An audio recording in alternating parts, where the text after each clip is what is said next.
Hi అండి. నమస్తే. ఈరోజు నేను వినిపించబోయే కథ రాపర్తి అనురాధ గారు రచించిన ఏసీపీ సింగం ప్రేమలో పడ్డాడు 39వ భాగము. ఇక కథలోకి వెళితే విజయ్ ఇంటికి వచ్చాడు. అతడి పిన్ని ఏదో సాధించాను అన్నట్టు చాలా హుషారుగా ఇంట్లోకి వెళ్ళి పూజ గదిలో భర్త ఫోటోకి నమస్కారం చేస్తుంటే అతడు అనుమానంగా చూస్తూ నిలుచున్నాడు. ఆవిడ అనుకుంటూ ఉంది, కళ్యాణ్ జీవితం మీలాగే సేవకే అంకితం కాకూడదు. వాడు సంతోషంగా ఉండాలి, సుఖపడాలి. పెళ్ళై కూడా వాడికి ఎలాంటి ఆనందం లేదు. ఇవాళకి వాడికి శాంతి కలుగుతుంది. రేపు ఉదయం వరకు నేను సంతాన గోపాలస్వామి మంత్రం చదువుతాను. మీరు మన అబ్బాయి కడుపున పుట్టాలి అని ఏవేవో ఊహించేసుకుంటూ విజయ్కి వినిపించేలా మాటలు అంటూ ఆనందపడిపోతూ యువతలికి వచ్చింది. ఆవిడ ఎదురుగా విజయ్ నిల్చుని కాస్త కోపంగా, ఏం జరుగుతుంది పిన్ని అని అడిగాడు.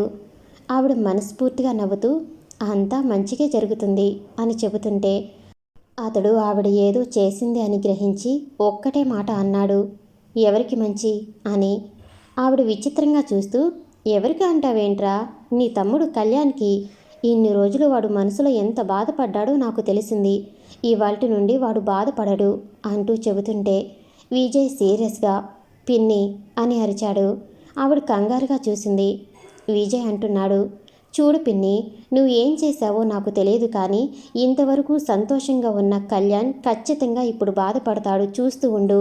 నువ్వు ఖచ్చితంగా ఏదో తప్పు చేశావు, అందుకే అంటున్నా, కళ్యాణ్ బాధపడతాడు అని తేల్చి చెప్పాడు. ఆవిడ కంగారుగా, విజయ్ ఏంట్రా ఆ మాటలు అని అడిగింది. విజయ్ సీరియస్ అవుతూ, అవును పిన్ని, నువ్వు ఏం చేసి ఉంటావో నేను ఊహించగలను. నువ్వు అక్కడికి వచ్చాక మిన్నీతో ఎలా ఉన్నావో నేను చూశాను. పిన్ని, ఒకటి మాత్రం చెబుతాను, కళ్యాణ్కి అన్ని విషయాలు తెలుసు. వాడు పెళ్లి జరిగాక నువ్వు ఎవరిని కలిశావో కూడా తెలుసు. అందుకే మరింత మొండిగా ఉన్నాడు. ఏమైనా పొరపాటు జరిగిందో ఊరుకోడు. తర్వాత నువ్వే బాధపడతావు, నీ కొడుకు సంతోషం పోగొట్టాను అని. ఇంతవరకు వాడు ఎంతో సంతోషంగా ఉన్నాడు, కానీ ఆ సంతోషం కన్న తల్లివి నీకు తెలియటం లేదు. అది వాడి దురదృష్టం. నేనైతే ఒకటే చెప్తున్నా, మిన్నీ పట్ల నీ ప్రవర్తన సరికాదు అని సీరియస్గా వెళ్ళిపోయాడు. ఆవిడ కంగారుగా విజయ్ అన్న మాటలు గుర్తు చేసుకుంటూ కూర్చుంది. మధు విజయ్తో ఇంటి వద్దకు రావటం అక్కడ ఎవరూ చూడలేదు, కానీ రఘురామయ్య చూశారు.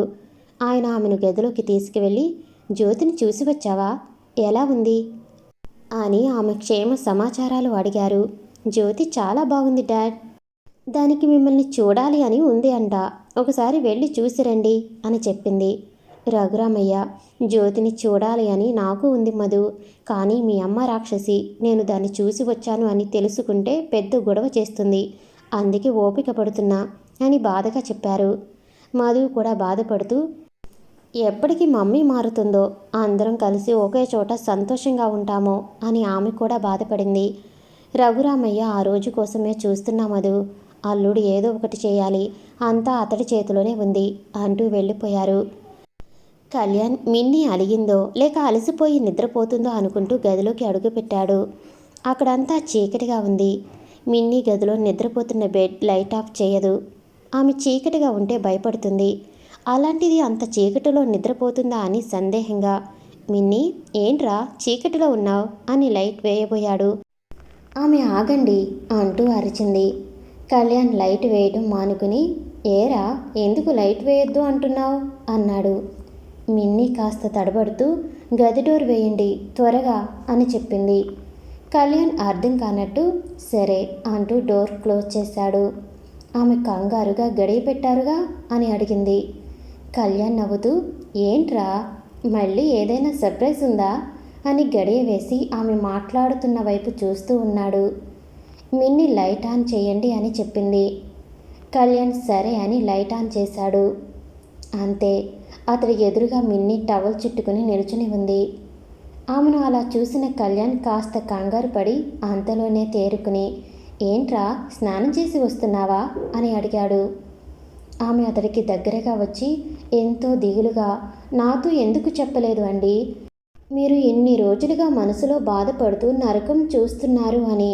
నేను పిచ్చి ముద్దుని, నాకేం తెలియదు, అందుకే మీరు బాధపడుతుంటే తెలుసుకోలేకపోయాను ఐఎమ్ సారీ. ఇంకా మీకు బాధ ఉండదు. నేను మీకు నచ్చినట్టు చేస్తానుగా అంటూ ఉంటే కళ్యాణ్ అర్థం కానట్టు అయోమయంగా చూస్తూ, నువ్వేమంటున్నావు మిన్ని? నాకేం అర్థం కావటం లేదు. అసలు ఏంటిది అంతా అని అడిగాడు.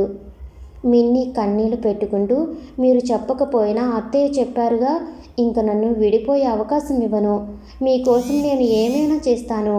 మీకు దూరం అయ్యి బ్రతకలేను. తెలుసుగా, చచ్చిపోతాను అండి. కళ్యాణ్ ఆమె మాటలకు చేతలకు కంగారు పడి, రేయ్ ఏంట్రా ఇది, ఏమైంది నీకు అంటూనే ఉన్నాడు. మిన్ని తను కట్టుకున్న టవల్ విప్పేసి అతడి ఎదురుగా ఏమీ వేసుకోకుండా నిలుచుంది. నిజానికి మిన్ని అలా చేయటానికి ఎంత కష్టపడాల్సి వచ్చిందో అర్థం చేసుకోవాలి. ఒక ఆడపిల్ల తనకి తాను నగ్నంగా మగవాడి ముందు, అతడు భర్త అయినా సరే, తానుగా వ్యవస్థగా నిలుచోలేదు. కానీ మిన్ని తన అభిమానం, ఆడతనం అతడికే సొంతం. అతడు లేని ప్రాణం బ్రతికేది లేదు అనే ఆ నిర్ణయం తీసుకుని కళ్యాణ్ ముందు నగ్నంగా నిలుచుంది. ఒక్కసారిగా కళ్యాణ్ చెంప చెల్లుమన్నట్టు అనిపించింది అక్కడి దృశ్యం. అతడు కంగారుగా కళ్ళు మూసుకుని, ఓ నో, ఏంటిది మిన్ని? పక్కకి తిరిగి బెడ్ మీద ఉన్న బెడ్షీట్ తీసి వణుకుతున్న చేతులతో ఆమెకు చుట్టాడు. అతడు ఎంతో కంగారు పడిపోతూ, ఏమైంది మిన్ని? ఎందుకు ఇలా చేశావు? ఎవరు నిన్ను ఇలా చేయమన్నారు?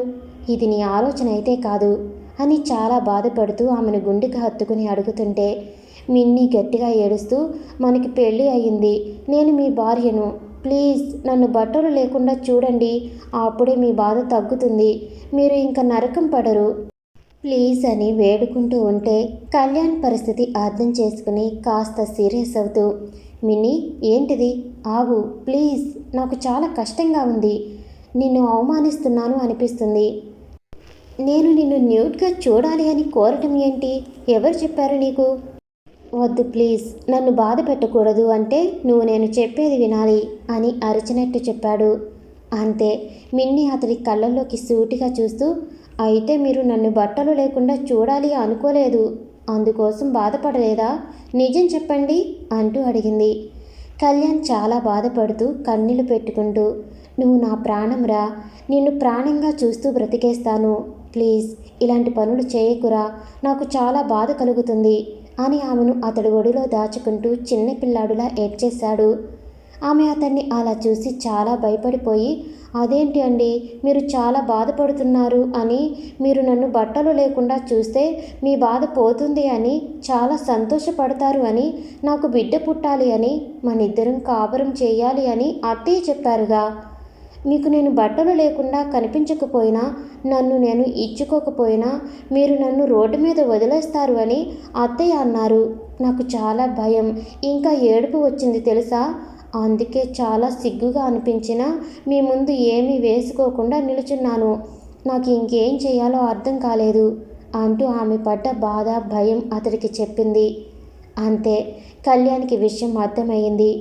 ఇదంతా అమ్మ పన, ఆవిడికి పిచ్చిగాని పట్టిందా అని లోలో రగిలిపోతూ మిన్నీ పరిస్థితి అర్థం చేసుకుని ఎంతో బాధ గుండెల్లో దాచుకుని కంట్రోల్ అయినట్టు చిన్నగా నవ్వి, పిచ్చి పిల్ల, నీకు అమ్మ సరదాగా చెప్పి ఉంటుంది, నువ్వు అదే నిజం అనుకున్నావు అని ఆమెను బెడ్షీట్తోనే చుట్టి పట్టుకుని బెడ్ మీద వెలికిలా పడుకుని ఆమెను అతడి గుండెల మీద వేసుకుని ప్రేమగా లాలిస్తూ, మిన్నీ, నేను ఇప్పుడు చెప్పేది నువ్వు శాంతం వినాలి, అర్థం చేసుకోవాలి.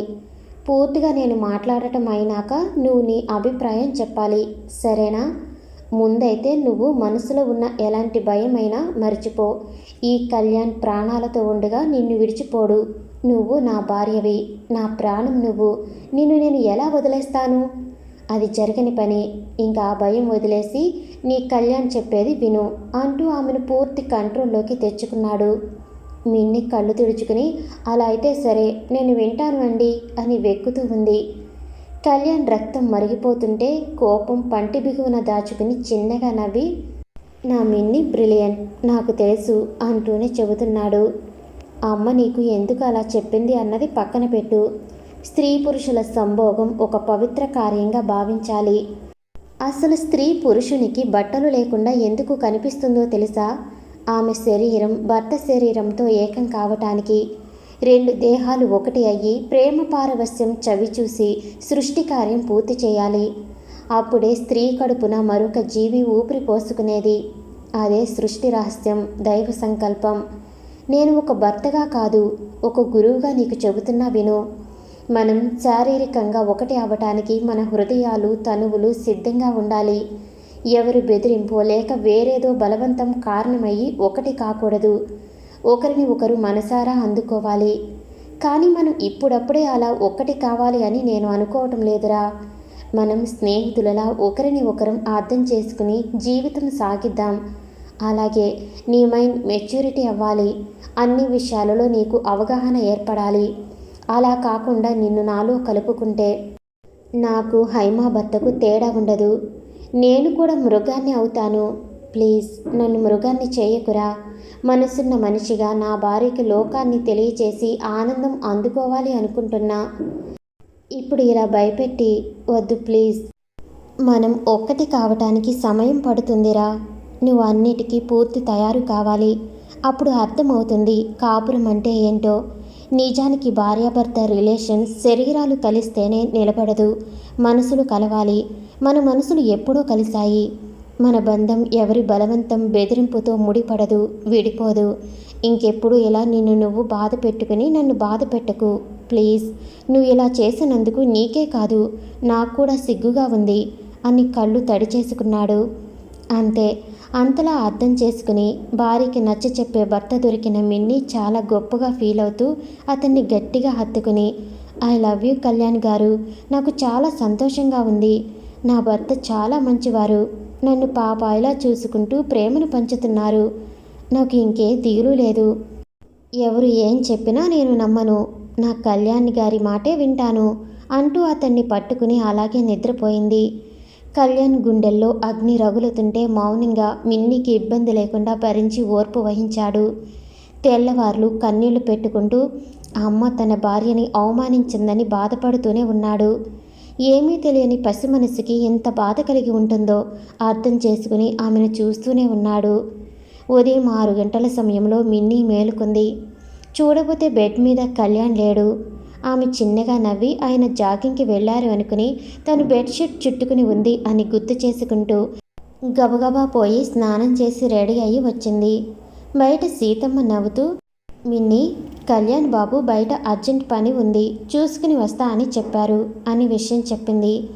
మిన్నీ సందేహంగా ఇంత పొద్దున్నే ఏమి పని మీద వెళ్ళారు అనుకుని కళ్యాణ్ ఇచ్చిన భరోసాతో ఎలాంటి దిగులు పెట్టుకోకుండా ప్రశాంతంగా ఉంది. కళ్యాణ్ తెలతెలవారుతుండగా ఇంట్లో అడుగుపెట్టాడు. అతడు రావటం చూసి సుగుణగారు కాస్త కంగారు పడి, ఏంటి కళ్యాణ్ ఇంత పొద్దున్నే వచ్చావు? ఒక్కడే వచ్చావేంటి? ఆ అమ్మాయి రాలేదా అని అడిగింది. అతడు మండిపడుతూ, ఎందుకు రావాలి? తనతో నీకేంటి పని? జాలి అనేదే లేకుండా కార్టూన్ చూసే పిల్లకి కాపురం చేయమని లేనిపోని మాటలు చెప్పి భయపెట్టావు చాలదు. ఇంకా ఏం చెయ్యాలి? ఏం చెప్పాలి అని తను ఇక్కడికి రావాలి? అసలు ఏమైందమ్మా నీకు? పాపమమ్మా మిన్ని, జాలి కలగలేదా? ఒక ఆడపిల్లని నువ్వు అలా ఎలా చేయమని చెబుతావు అని ఇబ్బందిగా ఫీల్ అవుతూ ఏడుస్తూ అడుగుతుంటే సుగుణగారు కంగారుగా, బాబు నేను నీ సంతోషం కోసమే అని ఏదో చెప్పాలి అనుకున్నారు. అంతే, చాలు ఆపమ్మా. నా సంతోషం నా మిన్ని నవ్వులో ఉంది, ఆమె ఆనందంలో ఉంది, ఆమె బాధలో కన్నీళ్లలో లేదు. తనని నువ్వు ఎంతలా బాధ పెట్టావో తెలుసా? ఒక్కసారి అత్తలా కాకుండా ఒక ఆడపిల్ల అమ్మలా ఆలోచించు, అర్థమవుతుంది. ప్లీజ్ అమ్మా, నా కోసమని ఇంకెప్పుడు మిన్నీని బాధ పెట్టే పని చేయకు. నేను ఉండను, చెప్తున్నా. ఇప్పటికే నువ్వు నాకు నచ్చని పనులు చాలా చేశావు. ఇక ముందు ఒక్క పొరపాటు జరిగినా నీకు నీ కొడుకు ఉండడు, గుర్తించుకో అని ఆవేశంగా అరిచి వెళ్ళిపోయాడు. ఆవిడ కళ్యాణ్ కళ్ళల్లో కన్నీళ్లు, ఆవిడపై కోపం చూసి ఎంతో బాధపడుతూ తను చేసిన తప్పు తెలుసుకున్నారు. అక్కడి గొడవ అంతా ముందుగానే ఊహించిన విజయ్ ఆవిడ ముందుకు వచ్చి, నేను ఇలాంటిది ఏదో జరుగుతుందని ముందే ఊహించాను పిన్ని. నీకు ఇప్పటికైనా అర్థమైందా? కళ్యాణ్ మిన్నీ విషయంలో ఎంత సెన్సిటివ్గా ఉన్నాడో. కానీ నువ్వు నిజాన్ని దాచేసి మీకు హాని చేసిన మనిషి వద్దకు వెళ్ళావు అంటే నీకు మా మీద, ముఖ్యంగా నీ కొడుకు మీద నమ్మకం లేకుండా పోయింది. ఇప్పటికైనా అర్థం చేసుకో. నిజాన్ని దాచకుండా చెప్పు. అప్పుడే తప్పు చేసిన వాళ్ళకి శిక్ష పడుతుంది. అందుకు ఒక పోలీస్ తల్లిగా బాధితురాలిగా నిజాన్ని దాచకుండా చెప్పు. అప్పుడే కళ్యాణ్ని కన్విన్స్ చేస్తాను, నీ మీద కోపం పోయేలా చేస్తాను అని జరిగిన సందర్భాన్ని ఉపయోగించుకుంటూ ఆవిడ నుండి నిజాన్ని రాబట్టే ప్రయత్నం చేస్తున్నాడు విజయ్. ఆవిడ బోరున ఏడుస్తూ, అయ్యో, నేను అంతా కళ్యాణ్ మంచి కోసం చేస్తే వాడికి నా మీద కోపం వచ్చిందే, ఇంక నేనెందుకు నిజాన్ని దాచాలి, ఎందుకు మౌనంగా ఉండాలి అని ఆవేశంగా గదిలోకి వెళ్ళి కొన్ని రిజిస్టర్ పేపర్స్ తీసుకువచ్చి అతని ముందు ఉంచింది. విజయ్ ఏంటివి అన్నట్టు చూస్తుంటే ఆవిడ చెప్పుకు వచ్చింది, నాన్న విజయ్, నువ్వన్నట్టు నేను అఖిలాండేశ్వరికి భయపడ్డాను. అందుకే కళ్యాణ్ పెళ్ళి అయిన వెంటనే నేను ఆవిడ్ని కలిశాను. నా కొడుకు కోడలు సంతోషంగా ఉండాలి, వాళ్ళని నువ్వు ఏమీ చెయ్యకు అని వేడుకున్నాను. అందుకు ఆవిడ నాకు కొన్ని పేపర్స్ ఇచ్చి కళ్యాణ్ సంతకాలు కావాలి అని ఉగాదిలోగా కళ్యాణ్ సంతకాలు చేసి ఇస్తే ఇంకా నా బిడ్డ జోలికి రాను అని మాట ఇచ్చింది. ఎలా అయినా వాడి సంతకాలు చేయించి ఇచ్చేయాలి అనుకున్నా అంటూ విషయం చెప్పింది. విజయ్ ఆలోచిస్తూ ఆ పేపర్స్ పరీక్షగా చూస్తూ, ఇదేంటి ఖాళీ పేపర్స్ ఉన్నాయి, ఆవిడకు కళ్యాణ్ సంతకంతో ఏం పని, ఆస్తి అంతా మిన్నీది, అలాంటప్పుడు ఆమెకు కావలసిన సంతకం మిన్నీది అయి ఉండాలిగా, మరి కళ్యాణ్ సంతకం అడుగుతుంది ఏంటి, ఇందులో ఏదో విషయం ఉంది, నేను తెలుసుకుంటా పిన్ని. కానీ నువ్వెలా కళ్యాణ్ సైన్ ఖాళీ పేపర్ మీద చేయించేస్తాను అనుకున్నావు? ఆ సంతకంతో పాటు ఎన్ని ఇబ్బందులు పడి ఉండేవాడో తెలుసా, జైలుకి కూడా పంపించే అవకాశం ఉంటుంది, వాడి జాబ్ పోగొట్టే ఛాన్స్ ఉంటుంది, నువ్వే నీ చేతులతో నీ కొడుకు జీవితం నాశనం చేసిన దానవు అవుతావు, అర్థమైందా? పెద్ద ప్రమాదం జరగకముందే మిన్నీపై కళ్యాణ్కి ఉన్న ప్రేమతో వాడు నీతో గొడవ పడటం మంచిదయ్యింది. ఇంక ముందు ఎలాంటి పొరపాటు జరగకుండా నేను చూసుకుంటాను, వాడిని నేను కంట్రోల్ చేస్తాను, నువ్వు బాధపడకు. అలాగే నాకు కొన్ని విషయాలు చెప్పు, చిన్నాన్న ఎలా చనిపోయారు, కళ్యాణ్ నారాయణ పేరులో నారాయణ ఎందుకు తొలగించావు, దాచకుండా చెప్పు పిన్ని అని సీరియస్గా అడిగాడు విజయ్. ఆవిడ స్థిరంగా నిర్ణయించుకుని చెప్పటం మొదలుపెట్టింది. బాబు విజయ్, మీకు ఎంతవరకు తెలుసో నాకు తెలియదు, కానీ నాకు తెలిసింది చెబుతాను. ఆ అఖిలాండేశ్వరి నా భర్త లక్ష్మీనారాయణ మీద దొంగతనం అనే నింద వేసింది. అక్కడి నుండి బయటికి పోయే పరిస్థితి తెచ్చింది. నేను నా భర్త కళ్యాణ్ని తీసుకుని అక్కడి నుండి బయటికి వచ్చేశాం. మన ఊరు వెళ్ళిపోవాలి అని నేను అంటే నా భర్త ఒప్పుకోలేదు. నా బిడ్డ మృణాలిని కడుపుతో ఉంది. అంతేకాదు, ఆమెకు ఆమె బిడ్డకు ప్రమాదం ఉంది. నేను దూరంగా ఉన్నా సరే ఎప్పటికప్పుడు అన్ని విషయాలు తెలుసుకోవాలి, ఆమెను రక్షించుకోవాలి అని ఆ ఇంటి దగ్గరలో ఇల్లు తీసిపెట్టారు. ఆ ఇంటి ముందే కాపు కాసి ఉండేవారు. నాకు భయం వేసేది, ఏం జరుగుతుంది అని. అనుకున్నట్టే ఆయన ఆయాసపడుతూ నా వద్దకు వచ్చి ఏడుస్తూ రాజావారిని చంపేశారు. ఆ అఖిలాండేశ్వరి ఆమె అన్న ప్లాన్ చేసి కారులో వెళుతున్న రాజావారిని చంపించేశారు. నేను నా కళ్ళారా చూశాను. వెంకటరత్నం కారు బ్రేకులు తీసిన వాడికి డబ్బు ఇవ్వటం, ఇంకా వాళ్ళని క్షమించను, వెంటనే పోలీస్ కంప్లైంట్ ఇచ్చి మృణాలిని రక్షించాలి, లేదా ఆమెను కూడా వీళ్ళు చంపేస్తారు అని బాధపడుతూ హడావిడిగా బయటికి వెళుతుంటే నేను ఆపాను. మీరు కంప్లైంట్ ఇస్తే మాత్రం మీ మాట ఎవరు నమ్ముతారు అండి? డబ్బు పలుకుబడి వాళ్ళ వద్ద ఉంది. రాజావారు చనిపోయారు. మీ మీద దొంగతనం నేరం మోపి ఉంది. ఇంక ఎలా పోలీసులు నమ్ముతారు? వద్దండి, మీరు ప్రమాదానికి ఎదురు వెళ్ళొద్దు. మన అబ్బాయి మొహం చూసి ఆయన ఆగండి అంటూ వేడుకున్నాను. ఆయన కళ్యాణ్ని దగ్గరకు తీసుకుని ఒకటే అన్నారు, బాబు, అన్యాయాన్ని చూస్తూ సహించడం నీ తండ్రికి తెలియదు. నువ్వు నా రక్తం, నాకులానే నువ్వు పోరాడు. నీతి నిజాయితీ గల పోలీస్ ఆఫీసర్ అవ్వాలి. నేరం చేసిన వాళ్ళు ఎవరైనా సరే వదిలిపెట్టకు. మృణాలిని నేను రక్షించే ప్రయత్నం చేస్తున్నా. తిరిగి రావచ్చు, రాకపోవచ్చు. నా బాధ్యత, బంధం నువ్వు నెరవేర్చాలి అని చిన్నవాడికి చెబుతూనే నాకు అర్థం అవ్వాలి అని ఆలోచించి చెప్పాల్సింది చెప్పి వెళ్ళారు. మళ్ళీ తిరిగి రాలేదు. ఓ లారీ వాడు నా భర్తని లారీతో గుద్ది చంపాడు. పోలీసులు వచ్చి రోడ్ యాక్సిడెంట్లో నీ భర్త చనిపోయాడు అని చెప్పి వెళ్ళారు. నేను ఎంతలా ఏడ్చానో, ఎంత బాధపడ్డానో చెప్పలేను. కళ్యాణ్ని పట్టుకుని దిక్కులేని దానిలా నా భర్త శవాన్ని మూట కట్టి ఇస్తే ఆయన దహన సంస్కారాల కోసం మీ అమ్మ నాన్నకి కబురు చేశాను. వాళ్ళు వచ్చి జరగాల్సింది జరిపించి నన్ను కళ్యాణ్ని ఊరికి తీసుకుపోయారు. ఖచ్చితంగా నా భర్తది హత్య అని నాకు తెలుసు. ఆయన కోరిక మేరకు మృణాలిని కాపాడే ప్రయత్నం నా బిడ్డ చేయాలి అనుకుంటే వాడు చనిపోతాడు. ఆ అఖిల చంపేస్తుంది అని నాకు తెలుసు. అందుకే మా ఉనికి ఆవిడకు తెలియకూడదు అని నా బిడ్డ పేరులో నారాయణ అనే పేరు లేకుండా చేశాను. ఆ ఇంటి మనుషుల నీడ వాడి మీద పడకుండా పెంచాను. మృణాలిని ఏమైందో, బిడ్డని కనిందో లేదో ఏమీ తెలియదు. కానీ నా భర్త కోరిక కళ్యాణ్ పోలీస్ ఆఫీసర్ అవ్వాలి. అందుకే వాణ్ణి పోలీస్ ఆఫీసర్ని చేశాను. నిజాయితీ గల అధికారిగా తయారు చేశాను. కానీ నేను ఏదైతే వద్దు అనుకున్నానో అదే జరిగింది. ఆ మనుషుల నీడ నా బిడ్డ మీద పడింది.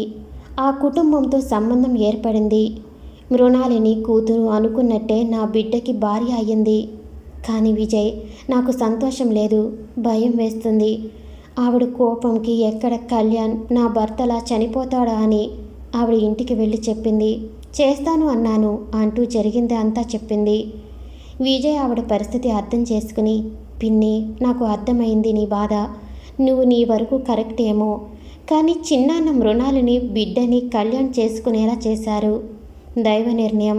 ఆ ఇరువురు ఒకటే అయ్యారు అంటే పాపం చేసిన వాళ్ళకి శిక్ష వేసే సమయం వచ్చింది అనేగా. ఇంకా భయపడి వెనకడుగు వేస్తే అఖిలాండేశ్వరి మరింత రెచ్చిపోతుంది. నీ భర్త ప్రాణాలు తీసిన ఆమెకు నువ్వు భయపడతావా చెప్పు? వద్దు పిన్ని, ఇంక భయం వద్దు, మేము చూసుకుంటాం. ముందు కళ్యాణ్ని కంట్రోల్ చేసి జరగాల్సింది చూస్తాను. నువ్వు ఇంకే దిగులు పెట్టుకోకు అని ఆ పేపర్స్ పట్టుకుని బయటకు వెళ్ళిపోయాడు. ఆవిడ గుండె తేలిక పడింది. భర్త ఫోటోకి నమస్కరిస్తూ, నేను నమ్ముతున్నాను, మీరు అంతా చూస్తున్నారు అని, మీరే మన బిడ్డల్ని కాపాడాలి అని వేడుకుంటూ కూర్చుంది. కళ్యాణ్ చాలా బాధపడుతూ మిన్ని అమాయకపు మాటలకి చేతలకు తనని తాను నిందించుకుంటూ ఇంతవరకు ఏ భర్త ఏ కొడుకు ఎదుర్కొని పరిస్థితి ఫేస్ చేస్తూ ఒంటరిగా ఒకచోట కారు ఆపి కూర్చున్నాడు. కళ్యాణ్ మనసు స్థిమితంగా లేదు, చాలా బాధగా ఉన్నాడు. అతన్ని వెతుక్కుంటూ వచ్చిన విజయ్ కళ్యాణ్ వెహికల్ చూసి అతన్ని చేరుకున్నాడు.